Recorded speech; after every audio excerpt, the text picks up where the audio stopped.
പൈങ്കിളി എന്നുള്ള സിനിമ തിയേറ്ററിൽ കണ്ടപ്പോൾ എനിക്ക് ഏറ്റവും കൂടുതൽ ഒരു അൺകംഫർട്ടബിൾ ആയ ഒരു കാര്യം എനിക്ക് പോത്തേട്ടനോട് ഷെയർ ചെയ്യണമെന്നുണ്ട്. അതായത് നിയമപരമായ സ്റ്റാറ്റ്യൂട്ടറി വാർണിംഗ് എല്ലാ സിനിമകളിലും കൊടുക്കുന്നതാണ്. പുകവലി, മദ്യപാനം ഒക്കെ ആരോഗ്യത്തിന് ഹാനികരം എന്നുള്ളത്. ആ സിനിമയിൽ ഒരു തരത്തിൽ അത് പരിഹസിച്ച പോലെ എനിക്ക് പേഴ്സണലി ഫീൽ ചെയ്തു. ഒരുതരം അവാർഡ് വെച്ച പോലെ പറയുന്നത് പോലെ എനിക്ക് പേഴ്സണലി ഫീൽ ചെയ്തു അതൊരു പരിഹാസമാണെന്നുള്ളത്. ഇപ്പോൾ അതേ സംവിധായകന്റെ സിനിമയിലെ മേക്കപ്പ് ആർട്ടിസ്റ്റ് MDMA കഞ്ചാവൊക്കെ ആയിട്ട് പോലീസ് പിടിയിലായി. അപ്പോൾ വയലൻസ് സിനിമകളുടെ കാര്യത്തിൽ ഇപ്പോൾ നമ്മൾ സമൂഹത്തെ സിനിമയെ കണ്ടാൽ പോലെ എന്നൊക്കെ കുറ്റപ്പെടുത്തുമ്പോഴും സിനിമയിൽ ഈ ലഹരി മാഫിയ സജീവമാകുന്നുണ്ടോ എന്നൊരു സംശയമുണ്ട്. ആ ഒരു സംശയം എങ്ങനെയാണ് ദൂരീകരിക്കാനുള്ളത്? ഞാൻ കഴിഞ്ഞ ദിവസം ഇന്നലെ ഓൺലൈനിൽ കണ്ടൊരു വാർത്ത, കഴിഞ്ഞ 2-3 ദിവസത്തെ പോലീസിന്റെ ലഹരി വേട്ടക്കിടയിൽ 4000-ലധികം പേരെ അറസ്റ്റ് ചെയ്തെന്നാണ് പറഞ്ഞത്. കേരളത്തിൽ നിന്ന് എത്ര സിനിമാക്കാരെ അറസ്റ്റ് ചെയ്ത് എണ്ണം പറ. അതിൽ ഡോക്ടേഴ്സുണ്ട്, ബിസിനസ്സുകാരുണ്ട്, പല പ്രൊഫഷനുള്ളവരുണ്ട്. മീഡിയ അറ്റൻഷൻ എന്നേ എനിക്ക് ഇതിനെ തോന്നുന്നുള്ളൂ. അല്ല, ഒരാളാണെങ്കിലും തെറ്റല്ലേ? അതെ, ഉറപ്പായിട്ടും. അല്ല, അതിനകത്ത് അങ്ങനെ ന്യായീകരണമൊന്നുമില്ല. അതിപ്പോൾ ആരായാലും തെറ്റല്ലേ, ഉറപ്പായിട്ടും. അല്ല, ഞാൻ പറയുന്നത് 4000-ലധികം പേരെ, അങ്ങനെയല്ലേ, അങ്ങനെയാണ് ഞാൻ വാർത്ത കണ്ടേ. 4000-ലധികം പേരെ അറസ്റ്റ് ചെയ്തു എന്നാണ് പറഞ്ഞത്. എറണാകുളത്തോ എന്തോ ബോംബ് ചെയ്തിട്ട്. അല്ലല്ല, 4000-ലധികം പേരെ കഴിഞ്ഞ ഈ ദിവസങ്ങളിലെ മൊത്തം അറസ്റ്റ് രേഖപ്പെടുത്തിയ കേസുകളുണ്ടെന്നാണ് പറഞ്ഞത്. 4000-ലധികം. 400 പേരെ അറസ്റ്റ് ചെയ്തെന്ന് പറയുന്നത് ഒരു രാത്രിയിലത്തെ കേസാണ്. കൊച്ചിയിൽ ഒരു നൈറ്റ് നടന്ന റെയ്ഡിന്റെ കേസാണ്. അപ്പം ഒരാൾ കുറവാന്നല്ല ഞാൻ പറയുന്നത്. അപ്പം അതൊരു നിനക്കെന്താണ് തോന്നുന്നത് അതിനെക്കുറിച്ച്? 4800 പേര് മൊത്തം കേസുകൾ അറസ്റ്റ് ചെയ്തു. അപ്പം ഞാൻ പറയുന്നത് സിനിമയിൽ ലഹരി ഉപയോഗിക്കുന്നവരുണ്ടാവും. കാരണം സിനിമ ഈ സൊസൈറ്റിയിലുള്ള സാധനം തന്നെയാണ്. അത് വേറെ പ്രത്യേകിച്ചൊരു സ്ഥലത്തുള്ളതൊന്നുമല്ല. തീർച്ചയായിട്ടും ഈ സമൂഹത്തിൽ ലഹരി ഉപയോഗിക്കുന്നവരുണ്ടെങ്കിൽ സിനിമയിൽ ഉപയോഗിക്കുന്നവരുണ്ടാവും. പക്ഷെ അതിൽ ക്രമാതീതമായിട്ടുള്ള ഒരു അളവുണ്ടെന്ന് എനിക്ക് തോന്നിയിട്ടില്ല ഇന്നുവരെ. അതാണ് എൻ്റെ അഭിപ്രായം. സിനിമയിൽ അങ്ങനെ ലഹരിയുടെ ഉപയോഗം കുറവാണെന്നാണോ അതിന്റെ അർത്ഥം? അതായത് അങ്ങനെ ഒരു സംഭവം കുഴപ്പമില്ല, എല്ലായിടത്തും കുഴപ്പമില്ല എന്ന് ഞാൻ പറഞ്ഞോ? ഒരു കാരണവശാലും അനുവദിക്കാൻ പറ്റുന്നതല്ല. അത് എവിടെയായാലും ഏത് മേഖലയിലായാലും നമുക്ക് പറ്റുന്നതാണോ? അല്ല, അനുവദനീയമല്ലാത്ത ഒരു സാധനം നമുക്കിവിടെ പറ്റില്ല. അങ്ങനെ തന്നെയാണല്ലോ, ഒരു കാരണവശാലും അത് പറ്റില്ല. അപ്പൊ ഇതുപോലെ പരിഹസിക്കുന്നതിനോട് എന്താണ് അഭിപ്രായം? ആ സ്റ്റാറ്റ്യൂട്ട് പരിഹസിക്കുന്നതിനോടൊന്നും എനിക്ക് അഭിപ്രായമില്ല. ഞാൻ കണ്ടിട്ടില്ല പടം. പരിഹസിക്കുന്നതിനോട് എനിക്ക് അഭിപ്രായമില്ല, ഒരു കാരണവശാലും ഇല്ല. അതിപ്പോ പുകവലി, നമുക്ക് ഇപ്പം സിഗരറ്റ്, മദ്യമൊക്കെ ഇവിടെ ലീഗലി അവൈലബിൾ ആകുന്ന സാധനമാണ്. പക്ഷെ എന്നാൽ പോലും നമ്മുടെ നിർദ്ദേശങ്ങൾക്കനുസരിച്ച് അത് ചെയ്യണം തന്നെയാണ് എൻ്റെ അഭിപ്രായം. കാരണം അങ്ങനെ ഒരാൾ പിടിക്കപ്പെടുമ്പോ ബാക്കിയുള്ളവരും കൂടിയാണ് ആ സംശയ ദൃഷ്ടിയിലേക്ക് വരുന്നത്. അതുകൊണ്ട് അത് ക്ലിയർ ചെയ്യാൻ വേണ്ടി ചോദിച്ചതാണ്. അല്ല, ഞാൻ പറഞ്ഞു, ഞാനും ക്ലിയർ ചെയ്യാൻ വേണ്ടി പറഞ്ഞാണ്. ഇപ്പം ഞാൻ പറയുന്നത്, നീ കണക്കൊന്ന് ആലോചിച്ച് നോക്ക്. നീ കണക്കൊന്ന് വെച്ചിട്ട് നീ ഒന്ന് ആലോചിച്ച് നോക്ക്.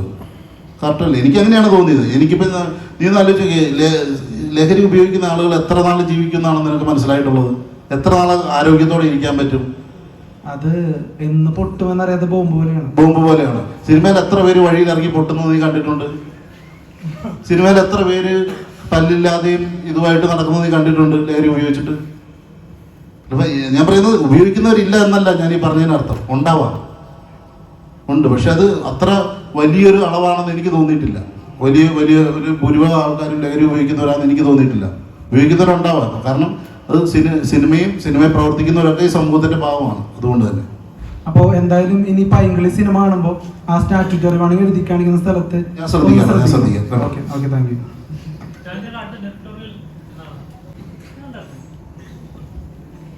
ഡയറക്ഷൻ ഈ പറഞ്ഞതുപോലെ സിനിമയാണ് എൻ്റെ ജീവിതം എന്ന് പറയുന്നത്. അപ്പോൾ നമ്മുടെ കഴിവിനനുസരിച്ച് സിനിമകൾ ചെയ്യണം എന്ന് ഇനി ആഗ്രഹമുണ്ട്. അതിനകത്ത് ഡയറക്ഷനും എഴുത്തും അഭിനയവും പ്രൊഡക്ഷനും ഒക്കെ ഉണ്ടാവണം എന്ന് ആഗ്രഹിക്കുന്നു. അതിനുവേണ്ടി പണിയെടുക്കുന്നുണ്ട് നന്നായിട്ട്.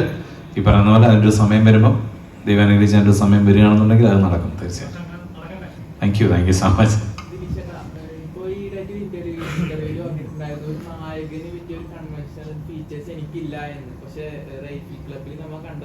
ഐഡിയൽ നായക സങ്കല്പം എന്നാണ് കേട്ടോ ഞാൻ പറഞ്ഞത്. നായകൻ ആർക്കും ആവാം, നായകനായിട്ട് ആർക്ക് വേണേലും വരാം. കഴിഞ്ഞ ദിവസം ഒരു പോസ്റ്റിന് താഴെ ഞാൻ കമന്റ് കണ്ടു, പോത്തം വരെ നായകനായി പിന്നെയാണ്.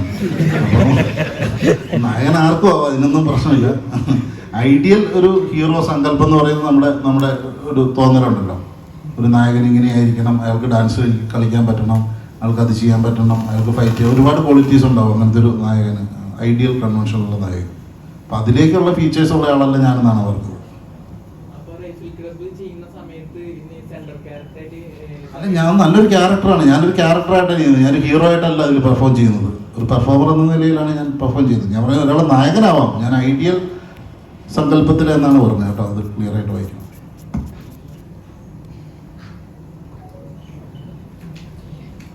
ഏകദേശം എല്ലാവരും നോക്കുന്നത് മലയാളത്തിൽ ഇന്നവരെ കാണാത്ത രീതിയിലുള്ള ഇപ്പൊ ബാഹുബലിയെ വെല്ലുന്നു, ബാഹുബലിയൊക്കെ മുകളിലാകുന്നു എന്നൊക്കെ പലരും പറയുന്നുണ്ട്.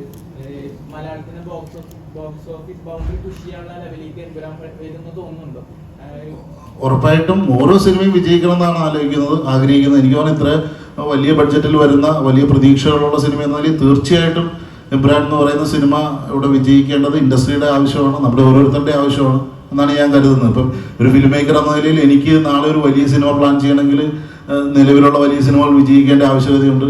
തീർച്ചയായിട്ടും ഞാനും പ്രാർത്ഥിക്കുന്ന സിനിമ വിജയിക്കുമെന്നാണ് പ്രതീക്ഷ. സാർ, അവസാനമായിട്ട് എന്തുകൊണ്ട് ഔസേപ്പിന്റെ ഒസ്യത്ത് കാണണം എന്ന് പ്രേക്ഷകർക്ക് നിങ്ങൾ ഓരോരുത്തരും കൊടുക്കുന്ന മറുപടി എന്തായിരിക്കും? ഇത് ബന്ധങ്ങളുടെ സിനിമയാണ്.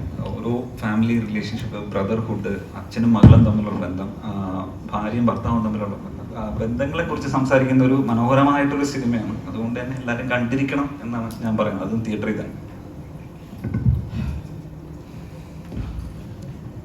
ഇവരുടെ ആക്ടിങ് പെർഫോമൻസസ് വെച്ച് നോക്കുമ്പോൾ ഇത് ഒരു മികച്ച പടമാണെന്ന് എനിക്ക് തോന്നുന്നു. അതുകൊണ്ട് തന്നെ ഇത് കണ്ടിരിക്കണം, തിയേറ്ററിൽ തന്നെ കണ്ടിരിക്കണം എന്ന് ഞാൻ വിശ്വസിക്കുന്നു. അല്ല, ഇത് തന്നെയാണ് നല്ലൊരു സിനിമ. ജനങ്ങൾ കാണാതെ പോകരുത്, ജനങ്ങൾ ശ്രദ്ധിക്കപ്പെടാതെ പോകരുത് എന്നുള്ള ആഗ്രഹം കൊണ്ടാണ് ഈ സിനിമ കാണണമെന്ന് ആഗ്രഹിക്കുന്നത്. പിന്നെയുള്ളൊരു ആഗ്രഹം എന്ന് പറഞ്ഞു കഴിഞ്ഞാൽ ഈ മേഗൂർ എന്ന് പറഞ്ഞൊരു ഫിലിം കമ്പനി എന്ന് പറഞ്ഞു കഴിഞ്ഞാൽ അവർ കുറേ സ്വപ്നങ്ങളുമായിട്ട് നല്ല നല്ല സിനിമകൾ മലയാള സിനിമയ്ക്ക് കൊടുക്കണം എന്നുള്ളൊരു ആഗ്രഹവുമായിട്ട് വന്നിട്ടുള്ള ഒരു നല്ല പ്രൊഡക്ഷൻ കമ്പനിയാണ്. അപ്പോൾ ഈ ഒരു സിനിമയ്ക്ക് നമ്മൾ മലയാളികൾ കൊടുക്കുന്ന ഒരു സ്വീകാര്യതയായിരിക്കും. അവർ മുമ്പ് ചോദിച്ച പോലെ ഫ്യൂച്ചറിൽ അവർക്ക് നല്ല നല്ല സിനിമകൾ ചെയ്യാനുള്ളൊരു ധൈര്യം കൊടുക്കുക. അതുകൊണ്ട് എല്ലാവരും തിയേറ്ററിൽ പോയി കാണണമെന്ന് ഞാൻ പേഴ്സണലി ആഗ്രഹിക്കുന്നു. Thank you. ഈ സിനിമ നല്ല സിനിമയാണെന്ന് ഞാൻ വിശ്വസിക്കുന്നു. നല്ല പ്രകടനങ്ങളുണ്ട്, നല്ല പ്ലോട്ടാണ്. അതുകൊണ്ട് തന്നെ നമ്മൾ തിയേറ്ററിൽ തന്നെ സിനിമ കാണണമെന്ന് ഞാൻ റെക്കമെൻഡ് ചെയ്യുന്നു. ശരത്ത് പറഞ്ഞ പോലെ ഒരുപാട് ഫാമിലി ഇമോഷൻസ് പറഞ്ഞ സിനിമയാണ്. ചേട്ടനും അനിയന്മാരും അച്ഛനും മക്കളും ഒക്കെ ഒരുപാട് ഇമോഷൻസ് പറഞ്ഞ സിനിമയാണ്. അപ്പോൾ എനിക്ക് നമ്മൾ ഒരുപാട് ഇപ്പോൾ നാളെ പറഞ്ഞ ഒരുപാട് വയലൻസ് സിനിമ അല്ലെങ്കിൽ ഭയങ്കര ലവ് സിനിമകൾ കാണുന്നതിനിടയ്ക്ക് ഒരു സ്ലോ പേസ്ഡ് ഒരു ഇമോഷൻസ് പിടിച്ചു പോകുന്ന സിനിമയാണ് ഔസേപ്പിന്റെ ഒസ്യത്ത്. അപ്പോൾ ഡെഫിനറ്റ്ലി ഡിഫറെൻറ്റ് എക്സ്പീരിയൻസ് ആയിരിക്കും. എല്ലാവരും കാണാൻ ശ്രമിക്കുക. പിന്നെ മൈഗോ ഫിലിംസ് എഡിയുടെ ആദ്യ സിനിമയാണ്. ഒരുപാട് പ്രൊഡ്യൂസറുകൾ നമ്മൾ വർക്ക് ചെയ്യുന്നതാണ്. പുള്ളി ഒരു ഭയങ്കര ഡിഫറെൻറ്റ് പ്രൊഡ്യൂസറാണ്, ഭയങ്കര ജെന്യൂൻ ആയിട്ടുള്ള ആളാണ്. ശരത്തിൻ്റെ ആദ്യ സിനിമയാണ്, റൈറ്റർ ഫസലിൻ്റെ ആദ്യ സിനിമയാണ്. അപ്പോൾ എല്ലാം കൂടെ അവർക്ക് എല്ലാവരും ഒരുപാട് ഫ്യൂച്ചറിലുള്ള ആൾക്കാരാണ്. ഗംഭീര പെർഫോമൻസ് ആണ് ഇപ്പോൾ ഷാൻചേട്ടനും കുട്ടേട്ടനൊക്കെ. എൻ്റെയും ഒരു മികച്ച പ്രകടനം ഞാനും പറയുന്നുണ്ട്. അപ്പോൾ അതുകൊണ്ട് ഒരു തിരിച്ചുവരവാണ് ഡെഫിനറ്റ്ലി. ഞാൻ കുറേ കാലം കൊണ്ട് എടുത്ത എഫേർട്ടൊക്കെ തിരിച്ചു വന്നുകൊണ്ട് ചെറിയ ക്യാരക്ടറാണെങ്കിൽ പോലും പലതും ബെറ്റർ ചെയ്തിട്ടുണ്ട്. അപ്പോൾ എനിക്ക് വേണ്ടിയും സിനിമ കാണുക, സപ്പോർട്ട് ചെയ്യുക. ഒരു ഫാമിലി മൂവിയാണ് ഡെഫിനറ്റ്ലി. എല്ലാവർക്കും ഫാമിലിയിൽ നിന്ന് പീസ്ഫുള്ളായി കാണാൻ പറ്റിയ സിനിമയാണ്, കണ്ട് സപ്പോർട്ട് ചെയ്യുക. Thank you. പിന്നെ ഇങ്ങനെ ഒരു സിനിമ ചെയ്യാനായിട്ട് സപ്പോർട്ട് എഡിയെ പോലെ ഒരു പ്രൊഡ്യൂസർ ഇല്ലായിരുന്നു എന്നുണ്ടെങ്കിൽ ഒരിക്കലും ഇതുപോലത്തെ ഒരു ഫിലിം ഉണ്ടാകത്തില്ല. അതുപോലെ തന്നെ എബ്രാഹിം ചെറിയാൻ്റെ ക്രിയേറ്റീവ് പ്രൊഡ്യൂസറാണ്. പുള്ളിയുടെയും ഇൻപുട്ടും പുള്ളിയുടെ ഹെൽപ്പും ഒരുപാട് ഹെൽപ്പ് ചെയ്തിട്ടുണ്ട് ഈ സിനിമ. പിന്നെ ഇതിനകത്ത് വേറൊരു കാര്യം പറയുകയാണെങ്കിൽ ഈ ഔസേപ്പിന്റെ കുടുംബത്തിന്റെ ഒരു പെർട്ടിക്കുലർ ടൈമിലെ കഥയാണ് ഈ ഔസേപ്പിന്റെ ഒസ്യത്ത് എന്ന് പറയുന്നത്. എനിക്ക് ഇവരുടെ അതിന് മുന്നുള്ള അവരുടെ ജീവിതം മാത്രമാണ് എനിക്ക് ഇവരുടെ അടുത്ത് പറഞ്ഞു കൊടുക്കേണ്ടി വന്നിട്ടുള്ളത്. പിന്നെ അവർ ഔസേപ്പായിട്ടും മൈക്കിളായിട്ടും ജോർജായിട്ടും ഒക്കെ ഇതിനകത്ത് ജീവിക്കുകയാണ്. അത്രയ്ക്ക് ഒരു റിയലിസ്റ്റിക് ആയിട്ട് തന്നെ അവർ അതിനകത്ത് ജീവിക്കുകയായിരുന്നു.